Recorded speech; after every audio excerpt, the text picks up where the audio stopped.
ये तस्वीरें एक शादी समारोह की हैं। इस शादी की चर्चा से पहले आपको राजस्थान सरकार के हालिया कोरोना के नियम कानूनों के बारे में बता देते हैं। राजस्थान में फिलहाल शादी समारोह में 100 लोगों के शामिल होने के नियम हैं। कोरोना को लेकर सरकार ने 22 दिन में 6 गाइडलाइन जारी की हैं।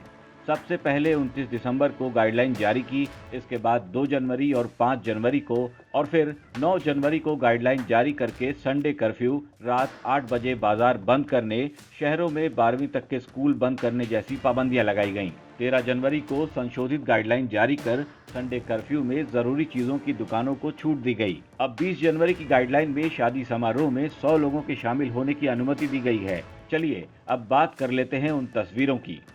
आज पूरा देश कोरोना महामारी से जूझ रहा है, जहां सरकार भी कोरोना गाइडलाइन की पालना करवाने के लिए प्रयासरत है। मगर राजस्थान के भरतपुर में जहां रोजाना करीब 500 कोरोना के नए मामले सामने आ रहे हैं, वहां एक बर्खास्त थानेदार अर्जुन सिंह गुर्जर की पुत्री की शादी में हजारों की संख्या में भीड़ इकट्ठा हुई और कोरोना गाइडलाइन की जमकर धज्जियां उड़ाई गईं। इस शादी में कांग्रेस के अनेकों नेताओं ने हिस्सा लिया, जिसमें बसपा से चुनाव जीतकर कांग्रेस में आए नदबई से विधायक जोगेंद्र अवाना और पंचायत समिति उज्जैन से प्रधान और विधायक के पुत्र हिमांशु अवाना समेत कई कांग्रेस नेताओं ने शादी में हिस्सा लिया और कोरोना के नियमों का जमकर मखौल उड़ाया।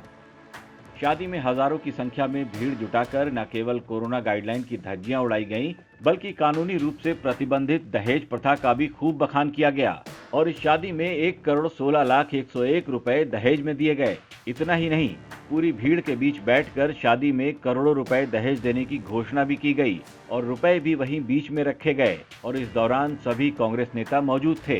दरअसल मामला उज्जैन कस्बे का है, जहां के रहने वाले अर्जुन सिंह गुर्जर पुलिस में सहायक उप निरीक्षक के पद पर तैनात हैं, जो करीब 2 साल से भ्रष्टाचार करने और नियम तोड़ने को लेकर बर्खास्त चल रहे हैं।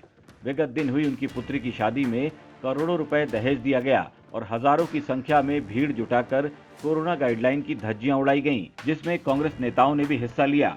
अब सवाल उठता है कि जब खुद कांग्रेस के नेता और पुलिस के थानेदार ही कोरोना गाइडलाइन की धज्जियां उड़ा रहे हैं और कानूनी रूप से अवैध दहेज प्रथा का भी सरेआम उल्लंघन किया जा रहा है। इतना ही नहीं, जो वीडियो सामने आए हैं उनमें हजारों की संख्या में शादी में लोग एकजुट हुए थे, जहां कांग्रेस के विधायक और नेता भी शामिल थे और सभी के बीच में ही करोड़ों रुपए रखकर दहेज दिया गया और प्रशासन को इस बात की भनक तक नहीं लगी। आखिर प्रशासन कार्रवाई करेगा भी क्यों?